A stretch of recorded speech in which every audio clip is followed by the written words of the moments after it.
Itinuon niya ang kanyang lakas sa isang bagay, ang kanyang pangarap. Nag-aral siya ng mabuti, pumasok sa mga training, at isang araw, sa wakas, natanggap niya ang sulat na matagal na niyang hinihintay. Ngayon, nakatayo siya sa harap ng isang malaking salamin, suot ang isang malinis at plansadong uniforme ng flight attendant. Ang kanyang buhok ay nakapusod ng maayos. Ang kanyang ngiti, bagamat may bakas pa rin ang nakaraan, ay totoo na. Ang ganda-ganda mo, anak, sabi ng kanyang tita Elena mula sa likuran, ang mga mata ay nangingilid sa luha. Niyakap ni Ara ang kanyang tiyahin. Salamat po sa lahat, tita.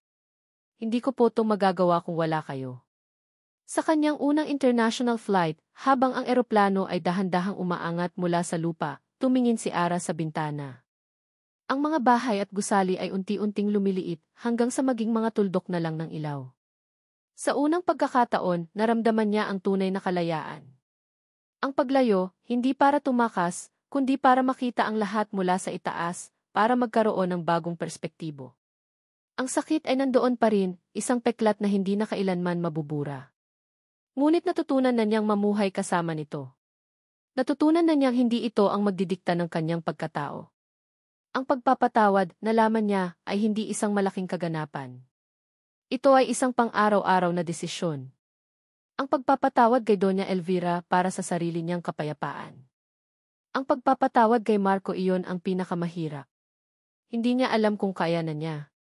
Pagkatapos ng mahabang flight, pagod ngunit masaya, naglakad si Ara palabas ng arrival area ng airport.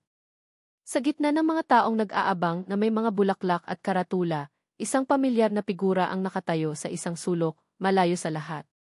Si Marco. Hindi ito lumapit. Hindi ito sumigaw. Nakatayo lang ito roon, naghihintay na parang ginagawa na niya ito sa loob ng isang taon. Napahinto si Ara. Ang puso niya ay nagsimulang tumibok ng mabilis, isang ritmong pamilyar. Inaasahan niyang makakaramdam ng galit o ng sakit. Ngunit ang naramdaman niya ay isang kalmadong pagtanggap. Dahan-dahan siyang naglakad palapit dito. Marco. Isang taon na rin para kay Marco. Isang taon ng pag-aayos sa mga gusot na nilikha ng kanyang pamilya. Itinakwil niya ang kanyang mana mula sa Villanueva Corp. Ginamit niya ang lahat ng kanyang personal na yaman para itayo ang A. De Leon Foundation, isang organisasyon na tumutulong sa mga pamilya ng biktima ng hit and run at nagbibigay ng scholarship sa mga kabataang tulad ni Ara. Ito ang kanyang penitensya. Isang beses, dinalaw niya ang kanyang ina. Nakita niya itong nakaupo sa hardin, mag-isa, tumanda ng 10 taon sa loob ng isang taon. Walang salitang namutawi sa pagitan nila. Ngunit sa pag-alis niya, nakita niyang pumunta ito sa puntod ng mga magulang ni Ara, nag-iwan ng isang puting rosas. Isang tahimik na pag-amin ng kasalanan. Sa loob ng isang taon, hindi niya sinubukang kontakin si Ara. Alam niyang kailangan nito ng espasyo. Kailangan nitong maghilom. Ang tanging ginawa niya ay alamin ang schedule ng mga flight nito. At sa bawat pag-alis at pagdating nito, nandoon lang siya sa airport, nanonood mula sa malayo. Isang anino. Isang tagabantay. Ito na lang ang tanging paraan para maipakita niya ang kanyang pagmamahal, ang pagmamahal sa pamamagitan ng pagbibigay ng kalayaan. Ngayon, habang naglalakad ito palapit sa kanya, suot ang uniforme na pangarap nito, isang ngiti ang sumilay sa kanyang mga labi. Isang ngiting totoo, walang halong pagpapanggap. Ang ganda nito. Mas maganda pa sa kanyang alaala. Huminto ito sa harap niya. Ang mga mata nito ay kalmado, malalim. Wala na ang galit, wala na ang sakit. Tanging isang tahimik na pag-unawa. Matagal kang naghintay, tanong ni Ara, ang boses ay malumanay. Kahit gaano katagal, sagot ni Marco, ang bawat salita ay puno ng katotohanan. Para sa'yo, kahit gaano katagal. Isang maliit na ngiti ang sumilay sa mga labi ni Ara. At sa ngiting iyon, alam ni Marco na may pag-asa pa. Ang daan pabalik ay magiging mahaba at mahirap, ngunit sa wakas, handa na silang dalawa na simulan itong lakarin. Magkasama. Epilogue. 5 taon ang lumipas. Sa isang sementeryo sa Batangas, sa harap ng isang simpleng puntod na may pangalang Ricardo at Lita de Leon, nakatayo ang isang pamilya. Si Ara, hindi na suot ang kanyang uniforme, kundi isang simpleng bestida. Sa tabi niya, si Marco, ang mga braso ay nakaakbay sa kanya. At sa harap nila, dalawang maliliit na batang babae na magkamukhang magkamukha, ang kanilang kambal na anak, naglalagay ng mga bulaklak na sampagita sa puntod. Lolo, Lola, sabi ng isang bata. Kami po ang mga apo ninyo. Hinawakan ni Marco ang kamay ni Ara at pinisil ito. Tumingin si Ara sa kanya, ang mga mata ay puno ng pagmamahal na sinubok ng panahon, ng sakit at ng pagpapatawad. Ang kanilang kwento ay hindi isang fairy tale. Puno ito ng mga peklat ng mga masasakit na alaala. Ngunit sa ibabaw ng mga guho ng nakaraan, itinayo nila ang isang bagay na mas matibay. Isang pamilya. Isang pag-ibig na nahanap ang tunay na kahulugan nito, hindi sa paglimot sa nakaraan, kundi sa pagtanggap dito at sa paghahanap ng lakas para maghilom ng magkasama. Ang pag-ibig, nalaman nila, ay hindi tungkol sa perpektong simula, kundi sa pagpiling manatili at ayusin ang lahat, hanggang sa marating ang isang bagong simula. At dito nagtatapos ang kwento ni Ara at Marco. Isang taos-pusong pasasalamat sa inyong lahat, aming mga minamahal na tagapakinig, sa pagsama sa amin sa bawat kabanata ng kanilang paglalakbay. Mula sa isang nakakatuwang pagkikita sa banyo, hanggang sa pinakamasakit na mga pagsubok, at sa wakas, sa matamis na paghilom, naging karamay namin kayo. Habang isinusulat ko ang kwentong ito, maraming beses akong napahinto at napatanong. Paano nga ba tunay na nagpapatawad ang isang pusong nasugatan ng malalim? Paano bumabangon mula sa pagkakamali ang isang taong naligaw ng landas? At paano nananaig ang pag-ibig sa gitna ng sakit at katrayduran? Ang kwento ni Ara at Marco ay isang paalala sa atin na ang pag-ibig ay hindi laging isang masayang fairy tale. Ito ay isang desisyon. Isang desisyon na manatili, umunawa at magpatawad kahit gaano pa kasakit. Ito ay tungkol sa paghahanap ng lakas hindi lang para sa sarili, kundi para na rin sa taong minamahal. Ito ay ang paniniwala na sa likod ng bawat madilim na ulap, laging may sinag ng pag-asa na naghihintay. Umaasa kami na ang kanilang kwento ay nag-iwan sa inyo ng inspirasyon at ng isang mainit na pakiramdam sa inyong mga puso. Ang bawat komento, bawat reaksyon, at bawat sandali na inilaan ninyo para makinig ay ang nagbibigay buhay sa aming mga salita. Ngayon, kami naman ang gustong makinig sa inyo. Ano ang pinakapaborito ninyong eksena? Anong aral ang pinulot ninyo mula kina Ara at Marco? Ibahagi ninyo sa amin ang inyong mga saloobin sa comment section. Hanggang sa ating muling pagkikita sa susunod na kwento. Maraming salamat po. Isang ingay. Iyon lang ang narinig ni Ara, isang mahinang kaluskos mula sa banyo ng master's bedroom, pero sapat na iyon para manigas ang buo niyang katawan. Ang hawak niyang basahan ay nalaglag mula sa nanginginig niyang kamay, lumikha ng isang basang tunog sa makintab at malamig na sahig na marmol. Diyos ko po, may tao. Ito na ba iyon? Ang babala ni Manang Tess, ang head housekeeper, kanina lang. Mag-ingat ka, Ara. Malaki ang bahay na ito. Kung saan-saan pwedeng magtago ang masasamang loob. Mumiti lang siya noon, iniisip na sa isang mansyon na ganito kalaki at kabantay sarado, imposible iyon. Ngunit heto ngayon, sa unang araw niya, sa pinakamalaking kwarto ng mansyon, may isang estranghero sa loob ng banyo. Kumakabog ang dibdib niya, ang bawat tibok ay umaalingaw sa nakabibinging katahimikan. Naalala niya ang tuwa sa boses ng tita Elena niya nang ibinalita niya ang tungkol sa trabaho. Ito na ang bagong simula natin, Ara. Makakaipon ka na para sa pangarap mo. Ang pangarap na iyon. Ang maging isang flight attendant. Ang makita ang mundo mula sa itaas, malayo sa lahat ng sakit na naiwan sa lupa. Ang trabahong ito, kahit gaano kababa sa tingin ng iba, ang tanging tulay niya para maabot iyon. 1 taon. 2 taon. Magtitiis siya para makaipon, para sa kinabukasan, para maibalik ang kahit kaunting ngiti sa mukha ng kanyang tiyahin na kumukop sa kanya matapos ang trahedya. Isang mabilis na kirot ang gumuhit sa puso ni Ara sa alaala ng kanyang mga magulang, ang nagbabagang bakal, ang tunog ng nababasag na salamin, ang huling yakap ng kanyang ina. Hindi ito ang oras para maging duwag. Para sa kanila, kailangan niyang maging matapang.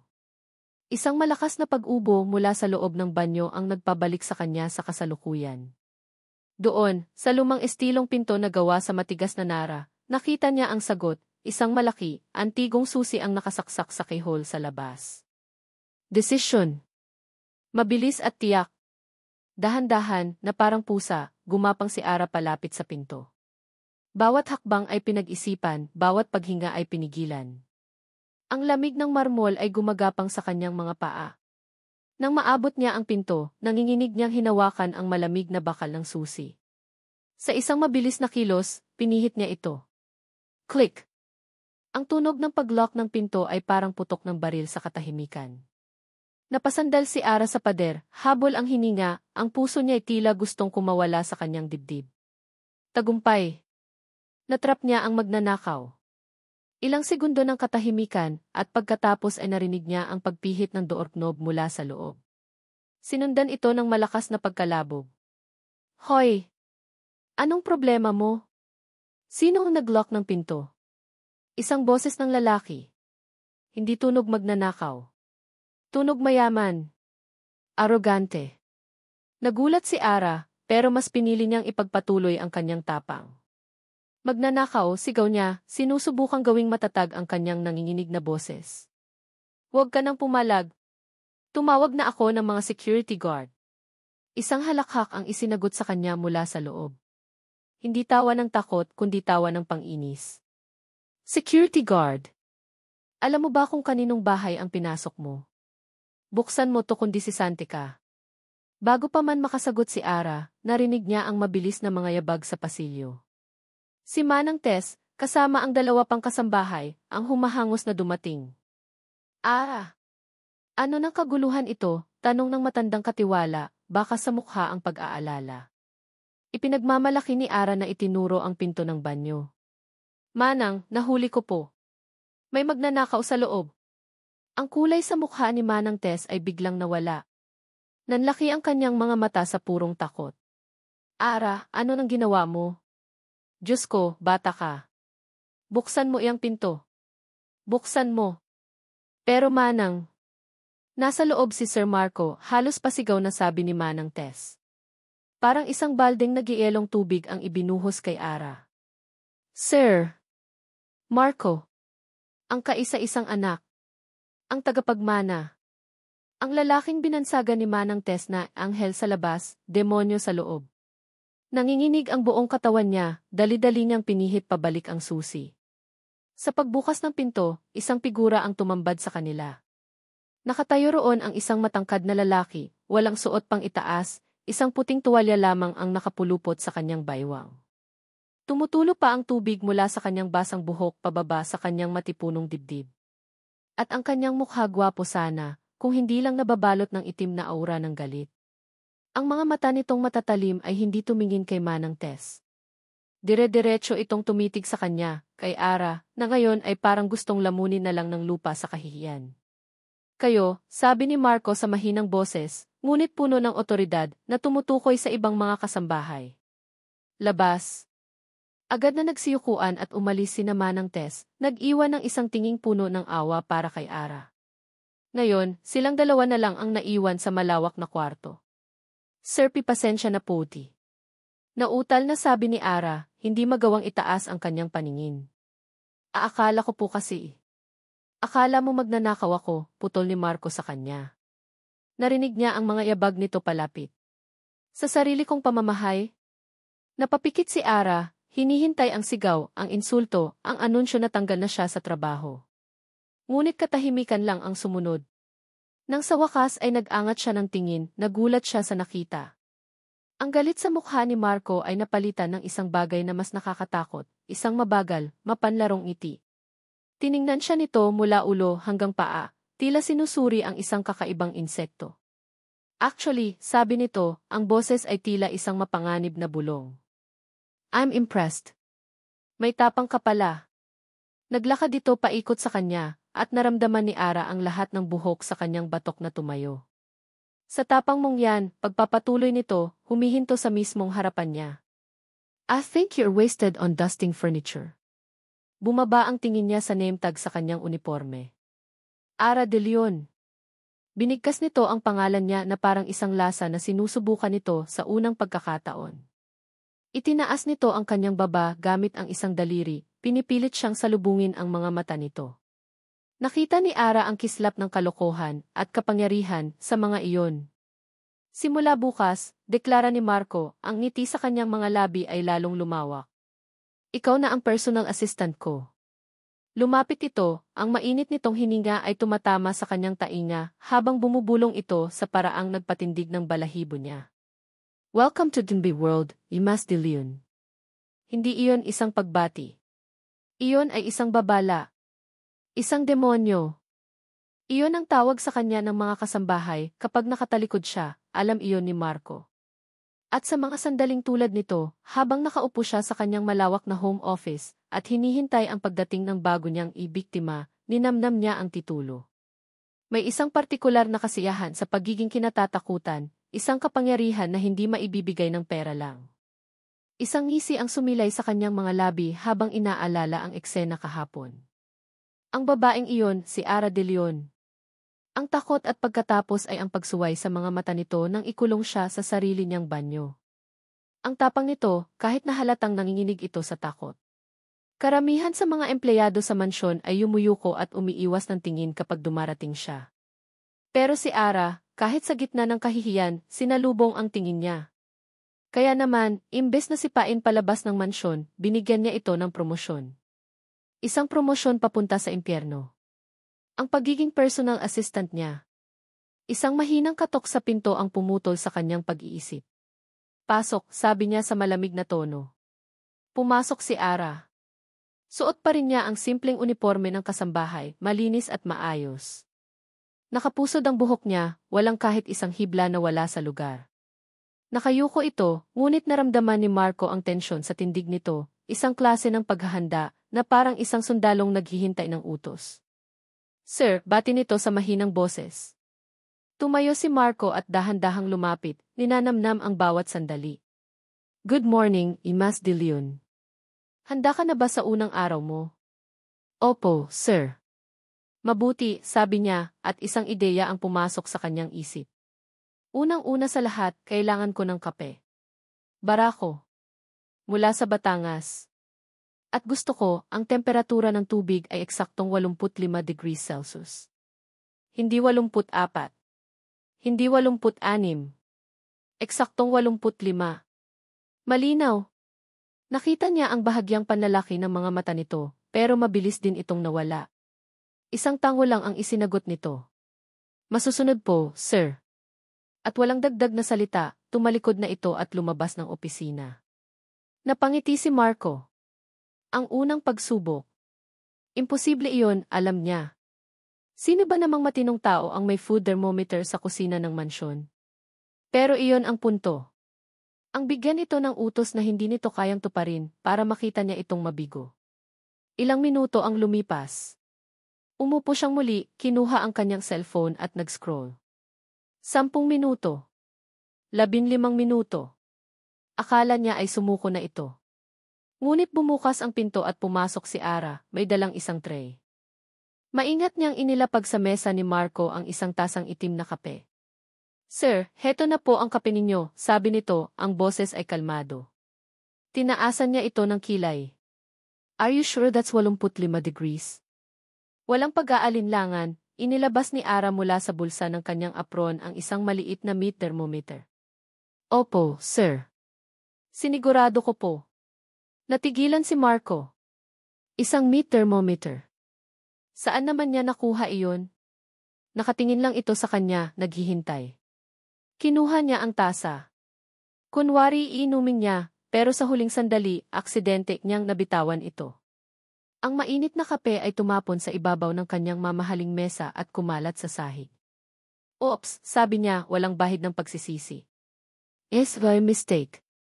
Gumawa ka ulit ng isa pa. Inaasahan niyang makakita ng galit, ng pagkadismaya, ng kahit anong emosyon. Ngunit wala. Tumingin lang ito sa gulo sa sahig, pagkatapos ay sa kanya. Okay, sir, sabi nito sa parehong kalmadong boses. Kumuha ito ng basahan, nilinis ang natapon na kape, at tahimik na lumabas para gumawa ng bago. Isang inis ang nagsimulang kumulo sa loob ni Marco.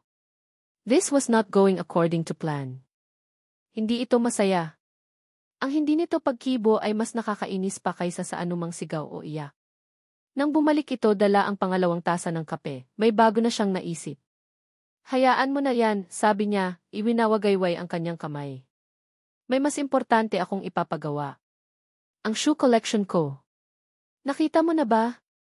Hindi pa po, sir. Sumunod ka. Dinala niya ito sa kanyang walk-in closet, isang kwarto na mas malaki pa sa sala ng isang ordinaryong bahay. Daan-daang peres ng sapatos ang nakadisplay sa mga glass shelf, sneakers, leather shoes, boots. Ang kanyang dambana. Gusto kong ayusin mo silang lahat, utos niya. Unahin mo ang kulay, sundan mo ang pagkakaayos ng bahaghari. Pagkatapos, sa bawat kulay, i-arrange mo sila base sa petsa kung kailan ko sila binili, mula sa pinakaluma hanggang sa pinakabago. Ang mga resibo ay nasa kahon sa sulok. Ito na. Siguradong susuko na ito. Ngunit muli, tumango lang si Ara. Sir, para lang po malinaw, tanong nito sa seryosong tono, ang indigo at violet po ba, isasama ko na sa isang kategory or paghihiwalay natin? Baka po kasi magkamali ako sa interpretation ng rainbow. Natigilan si Marco sa tanong. Ang lohikal at seryosong paraan ng pagtatanong nito ay nagpamukhang lalong katawa-tawa sa kanyang utos. Isang pamilyar na inis ang bumalik. Gawin mo na lang, sigaw niya, at mabilis na tumalikod at bumalik sa kanyang opisina, isinasara ng malakas ang pinto. Sa kalagitnaan ng hapon, habang abala si Marco sa pag-iwas sa mga tawag mula sa kanyang ama tungkol sa negosyo, tumunog ang kanyang telepono. Doña Elvira. Ang kanyang ina. Wala siyang pagpipilian kundi sagutin ito. Marco, anak, bungad ng malamig at sosyal na boses nito. I heard may bago kang personal assistant. Is it true na isa sa mga katulong ang kinuha mo? Napabuntong hininga si Marco. Ang mga balita sa bahay na ito mas mabilis pa sa internet. Ma, I can handle my own stuff. That's not the point. Ang punto ko ay si Isabella. Tumawag siya sa akin. Nag-aalala siya. Hindi mo raw sinasagot ang mga tawag niya. Marco, you need to fix things with her. The Gonzalez deal is important for the company. I'll handle it, ma, ulit niya, ang panga ay naninigas sa inis. Ayaw niyang pag-usapan si Isabella. Ayaw niyang pag-usapan ang negosyo. Ang gusto lang niya ay mapag-isa. Siguraduhin mo lang, Marco. Dahil hindi ko gusto ang direksyon ng mga desisyon mo nitong huli. At ibinaba nito ang telepono. Napahilamos si Marco sa kanyang mukha, biglang nawala sa mood para sa kanyang laro.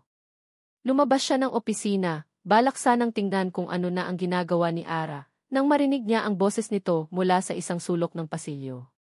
Mahina ito at nakatalikod ito sa kanya, may kausap sa cellphone. Opo, Tita Elena, okay na okay lang po ako. Huwag na po kayong mag-alala. Sandali siyang huminto, nagtago sa likod ng isang malaking florera. Mabait po si Sir. Maayos po ang lahat dito. Opo, nakakakain po ako sa tamang oras. Ipon. Opo, nagsisimula na po. Konting tiis lang po, tita, matutupad din po natin yung mga pangarap natin. Nakinig si Marco at isang kakaibang damdamin ang gumapang sa kanyang dibdib. Hindi inis. Hindi tuwa. Isang bagay na hindi niya mapangalanan. Ang babaeng buong araw niyang pinahirapan, na binigyan niya ng mga utos na walang katuturan, ay nagsisinungaling gayon sa pamilya nito para protektahan ang imahe niya. Para sabihing di mabait siya. Bakit? Nawala siya sa malalim na pag-iisip nang bumukas ang pinto sa dulo ng pasilyo. Ang pamilyar na tunog ng mamahaling takong ay umalingaw sa marmol na sahig. Ang amoy ng Chanel No. 5 ay pumuno sa hangin. Lumitaw si Isabella Gonzalez, suot ang isang perpektong pulang bestida, ang buhok ay perpektong nakaayos, ang mga labi ay perpektong nakangiti. Ngunit ang ngiting iyon ay naglaho nang makita niya si Ara, nakabababa lang ng telepono at ngayon ay nakatayo sa tabi. Tiningnan ni Isabella si Ara mula ulo hanggang paa, na maihalong pagtataka at pagkamuhi. Marco, darling, sabi ni Isabella, ang boses ay matamis ngunit may talim, habang ang mga mata ay nanatiling nakatutok kay Ara. Who is this? Parang isang eksena sa pelikula. Ang isang babaeng ubod ng ganda at karangyaan ay nakatayo sa isang dulo ng pasilyo, at si Ara, na suot pa rin ang kanyang simpleng uniforme, ay nasa kabilang dulo. Sa gitna nila, si Marco Villanueva. At sa isang iglap, naramdaman ni Ara na siya ang kontrabida sa sarili niyang buhay. Who is this? Ang tanong ni Isabela ay hindi para kay Marco. Para iyon sa hangin, pero ang mga mata nito ay nakatitig sa kanya, tila isang entomologist na sumusuri sa isang hindi kanais-nais na peste. Naramdaman ni Ara ang unti-unting pag-init ng kanyang mga pisngi.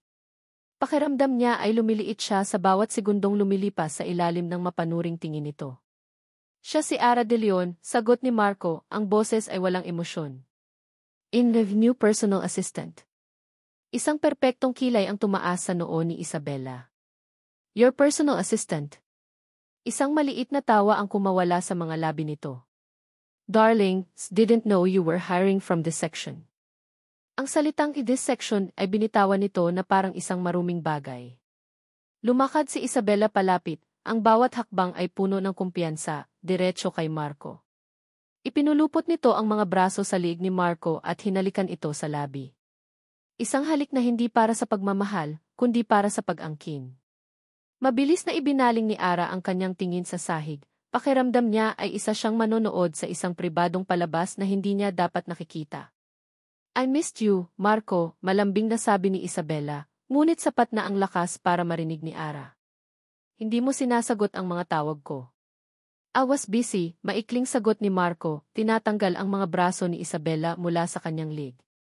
May bakas ng inis sa kanyang boses, pero hindi iyon napansin o pinili nitong hindi pansinin ni Isabela. Well, I'm here now, sabi ni Isabela. Kakain tayo sa labas. Just the two of us. Pagkatapos ay bumaling ito kay Ara. De Leon, tama? Kuhanin mo ang bag ko sa kotse. At pakisabi sa driver na hintayin ako. Natigilan si Ara. Hindi iyon parte ng trabaho niya. Isa siyang personal assistant, hindi bellboy. Tumingin siya kay Marco, naghihintay ng anumang senyas. Sasabihin ba niyang kihuwag, trabaho ko lang ang sundin? Pero si Marco ay nakatingin lang sa malayo, ang panga ay naninigas, tila may sariling laban na pinagdadaanan sa kanyang isip. Ang pananahimik ni Marco ay isang sagot na rin. Isang mapait na ngiti ang isinukli ni Ara sa kanyang isip. Siyempre. Sa pagitan ng isang katulong at ng isang magandang socialite, sino ba naman ang pipiliin niya? Sige po, ma'am, sabi ni Ara, pinipilit na panatilihing kalmado ang kanyang boses. Habang naglalakad siya palabas ng mansyon, narinig niya ang boses ni Isabela sa likuran niya. You see, Marco. Madali lang naman siyang utusan. You just have to know how to handle the help. Ang mga salitang iyon ay parang maliliit na karayom na tumusok sa kanyang puso. The help. Ganoon lang siya. Hindi si Ara. Hindi si Imas de Leon. Siya, ang katulong. Ang gabing iyon ay isa sa pinakamahabang gabi sa buhay ni Ara. Hindi kumain sa labas sina Marco at Isabela. Nagpasya si Doña Elvira na maghanda ng hapunan para sa kanila. At si Ara, bilang personal assistant ni Marco, ay naatasang mag-asikaso sa kanilang mga pangangailangan habang kumakain. Nakatayo siya sa isang sulok ng malawak na dining hall, isang multo sa kanilang perpektong mundo. Pinapanood niya si Isabela na maglagay ng pagkain sa plato ni Marco. Pinapanood niya si Doña Elvira na ngumiti sa bawat sasabihin ni Isabela. Pinapanood niya si Marco na tahimik lang, ang mukha ay parang isang maskara na hindi mabasa. Ara, utos ni Doang Elvira, hindi man lang siya tinitingnan. Tubig. Ara, pakikuha ng paminta, utos ni Isabela, na may ngiti ng tagumpay. Bawat utos ay isang maliit na pagpapahiya. Isang paalala kung saan siya lulugar. Ang huling patak ay dumating nang si Ara ay naglalagay ng tubig sa baso ni Isabela. Biglang iginalaw ni Isabela ang kanyang kamay na dahilan para matabig ang pitsel. Ang malamig na tubig ay bumuhos sa mamahaling bestida ni Isabela. Aray, sigaw ni Isabela, tumatayo. Look what you did. Tanga-tanga ka ba? Lahat ng mata ay napunta kay Ara. Ang mukha ni Doña Elvira ay nag-aapoy sa galit. Si Marco ay nakatingin sa kanya, ang mga mata ay nagpapakita ng ano. Pagkadismaya. Awa. Sorry po. Hindi ko po sinasadya. Sabi ni Ara, ang boses ay nanginginig. Hindi sinasadya, sabi ni Isabela, ang boses ay tumataas. You ruined the dress. Alam mo ba kung magkano to? This dress is worth more than your entire life. At pagkatapos, isang mabilis na kilos. Isang sampal. Ang tunog ay umalinggaw sa buong silid. Naramdaman ni Ara ang hapdi sa kanyang pisngi, ngunit mas masakit ang kahihiyan na gumapang sa kanyang buong pagkatao. Ang mga luha ay nagsimulang mamuo sa kanyang mga mata, pero pinigilan niya ito. Hindi siya iiyak. Hindi sa harap nila. Isabella, that's enough. Isang boses ang bumasag sa tensyon. Si Marco. Nakatayo na siya ngayon, ang mga kamao ay nakakuyom sa kanyang tagiliran. Ang maskara sa kanyang mukha ay nawala, napalitan ng purong galit. What? Gulat na tanong ni Isabella. You're defending her. Aksidente ang nangyari, mariing sabi ni Marco, ang mga mata ay nakatitig ng masama kay Isabella. At wala kang karapatang saktan ang kahit sino sa pamamahay na to, lalo na ang assistant ko. Nagulat ang lahat, pati na si Ara. Ang lalaking buong araw siyang pinahirapan ay ipinagtatanggol siya ngayon. Your assistant, halos hindi makapaniwalang sabi ni Isabella. Marco, isa lang siyang katulong. She is Jinhee personal assistant, pagdidiin ni Marco. Lumakad siya palapit kay Ara at marahang hinawakan ang braso nito. At kung hindi mo siya kayang igalang, baka mas mabuti kung umuwi ka na lang. Ang mukha ni Isabella ay namula sa galit at kahihiyan. Tumingin siya kay Doña Elvira, naghahanap ng kakampi, ngunit kahit ang matandang ginang ay natigilan sa inasal ng sariling anak. Bumaling si Isabella kay Marco, ang mga mata ay nagbabaga. You're choosing this maid over me, Marco, sigaw nito, ang boses ay basag sa galit. Hindi sumagot si Marco. Ang pagkakahawak lang niya sa braso ni Ara ang naging sagot. At para kay Ara, ang hawak na iyon ay mas malakas kaysa sa anumang salita. Ngunit kasabay ng kaunting pag-asa, naramdaman din niya ang takot. Ang pagtatanggol na ito ay may kapalit. At hindi niya alam kung handa siyang bayaran iyon. You're choosing this maid over me, Marco. Ang sigaw ni Isabella ay parang kidlat na tumama sa gitna ng dining hall, ngunit hindi ito narinig ni Marco. Ang tanging nakikita niya ay ang mga mata ni Ara. Sa isang iglap, nawala ang tapang na nakita niya kahapon. Napalitan iyon ng isang bagay na mas tumusok sa kanyang puso, pagkalito at takot. Hinila nito ang braso mula sa pagkakahawak niya, na parang napaso, at sa isang mabilis na kilos, tumalikod ito at tumakbo. Ara, sigaw niya, pero huli na. Nawala na ito sa kanyang paningin, isang anino lang na mabilis na lumabas ng pinto. Let her go, Marco, malamig na sabi ni Isabella, inaayos ang kanyang damit. She's not worth it, see. Hindi pa tayo tapos, Marco, dagdag ng kanyang ina, si Doña Elvira, ang boses ay kasing lamig ng yelo. Ngunit hindi na sila pinansin ni Marco. Isang malakas na puwersa, isang bagay na hindi niya maintindihan, ang nagtulak sa kanya. Hindi ito tungkol kay Isabella. Hindi ito tungkol sa kanyang ina. Ito ay tungkol sa babaeng tumakbo palabas sa gabi, dala-dala ang bigat ng isang away na hindi naman ito sinimulan. Kasalanan ko to, bulong niya sa sarili. Mabilis siyang tumakbo, hindi pinapansin ang mga tawag sa likuran niya. Paglabas niya ng pinto, isang malamig na hangin at ambon ang sumalubong sa kanya. Umuulan. Hindi malakas, pero sapat para mabasa ang sinumang nasa labas. Ara, sigaw niya sa kadiliman ng malawak na hardin. Walang sagot. Tinakbo niya ang daan patungo sa gate. Saan siya pupunta? Gabi na. Umuulan. Wala siyang dalang kahit ano. Ang pag-aalala ay nagsimulang pumalit sa galit na naramdaman niya kanina. Isang pag-aalala na bago at hindi pamilyar sa kanya. Malapit sa gate, sa ilalim ng maliit na silong ng guardhouse na sarado na, may nakita siyang isang anino. Nakatalikod dito, yakap-yakap ang sarili. Ang uniforme nito ay bahagya ng basa. Si Ara. Dahan-dahan siyang lumapit, ang tunog ng kanyang mga sapatos sa basang semento ay tila napakalakas sa katahimikan. Nang marinig siya nito, bahagya itong napapitlag at lumingon. Ang mukha nito ay basa, hindi niya masabi kung dahil sa ulan o sa luha. Sir, sabi nito, ang boses ay nanginginig sa ginaw. Sinubukan nitong punasan ang kanyang mukha, isang kilos na pagtatanggol ng pagbabalik sa kanilang mga dating posisyon. Siya ang amo, ito ang utusan. Pero ngayong gabi, ayaw ni Marco na maging amo. Bakit ka tumakbo? Tanong niya, ang boses ay mas malumanay kaysa sa inaasahan niya. Kailangan ko lang pong magpahangin, sagot nito, umiiwas ng tingin. Nagsisinungaling ka, sabi ni Marco. Humakbang siya palapit. Kasalanan ko to, lahat ng to. Tumingin ito sa kanya, may bahid ng pagtataka sa mga mata nito. I'm sorry, sabi niya, at sa unang pagkakataon sa mahabang panahon, naramdaman niya ang bigat at katotohanan ng mga salitang iyon.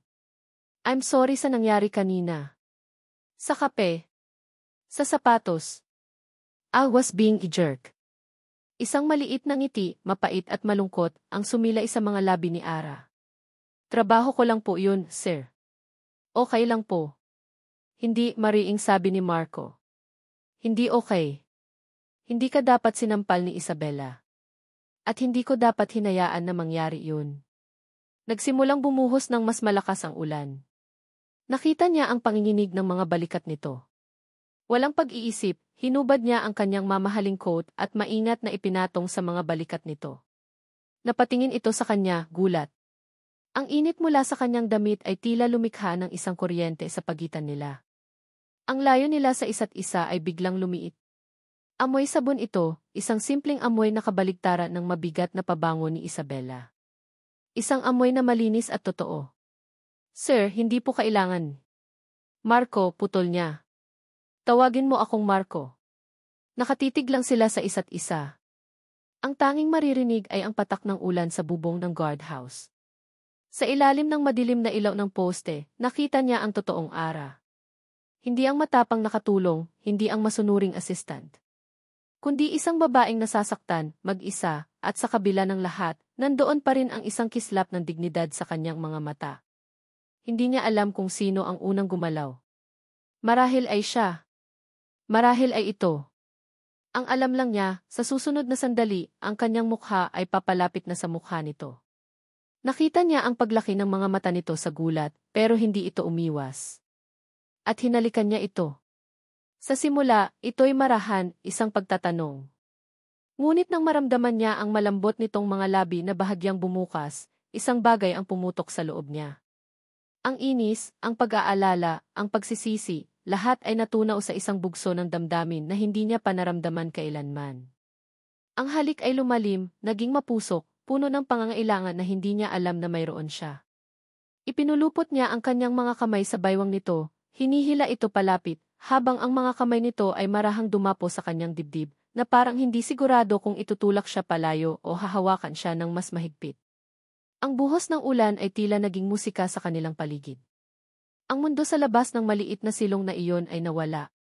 Wala ng Doña Elvira, wala ng Isabela, wala ng pilit na kasal o responsibilidad sa kumpanya. Tanging siya at si Ara. Ang init ng katawan nito laban sa kanya, ang lasa ng ulan at ng kaunting alat ng luha sa mga labi nito.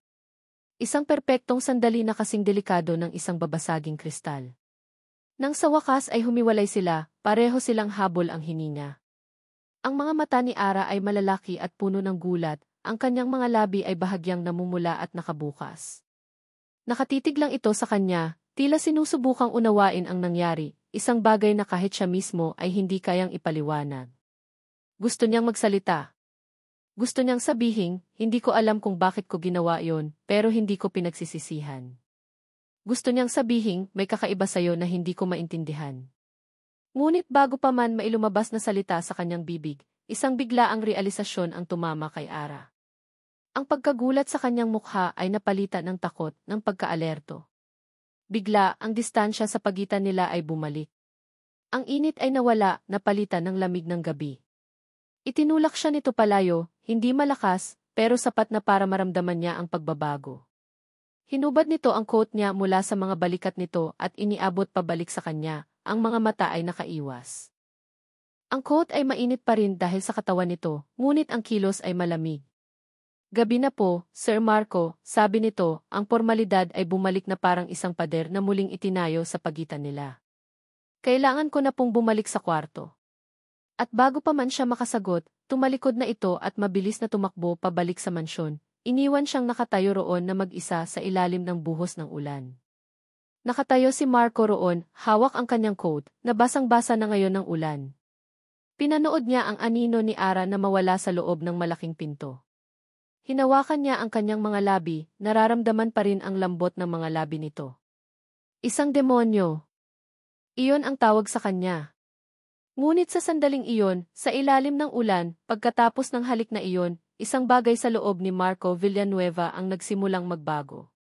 Isang pakiramdam na mas komplikado at mas mapanganib kaysa sa simpleng pagiging isang demonyo. At sa kauna-unahang pagkakataon, hindi niya alam kung ano ang gagawin dito.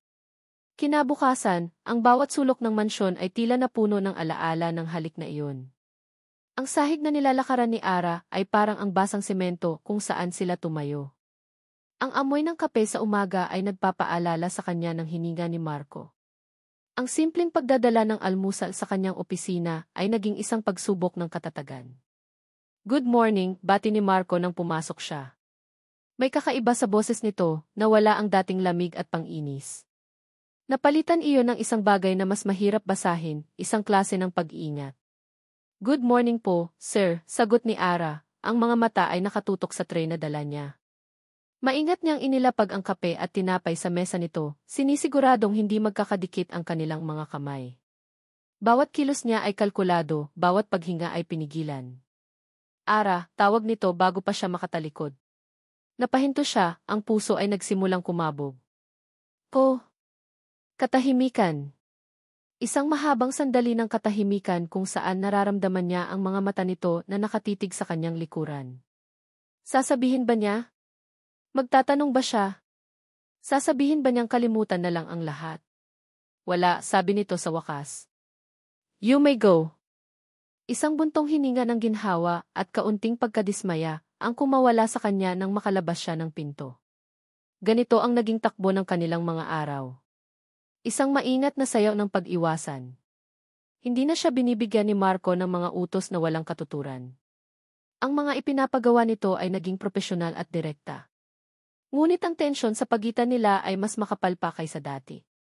Para silang dalawang taong may malaking sikretong pinagsasaluhan, isang sikretong hindi nila alam kung paano pag-uusapan.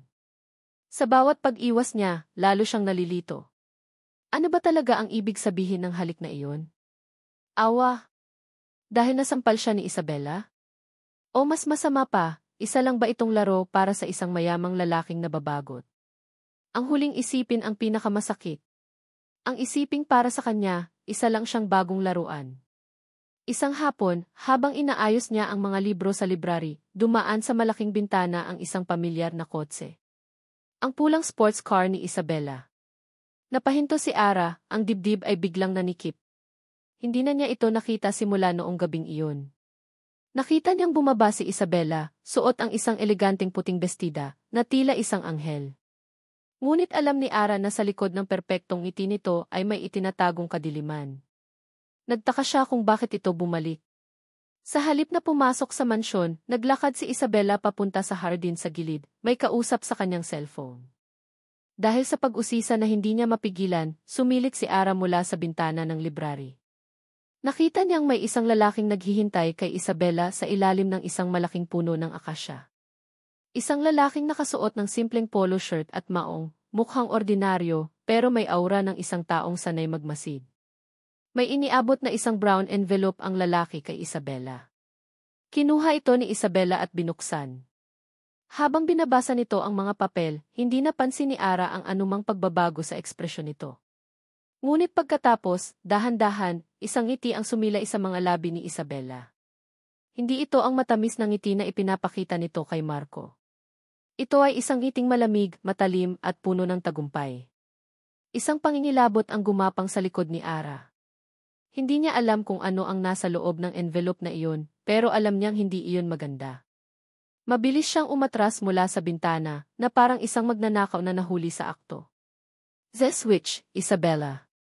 Nakatayo si Isabela sa kanyang mamahaling penthouse unit, tanaw ang buong syudad ng Makati.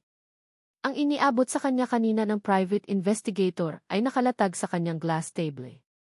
Isang maikling report, ilang mga litrato, at isang luma na photocopy na artikulo mula sa isang lokal na dyaryo sa Batangas.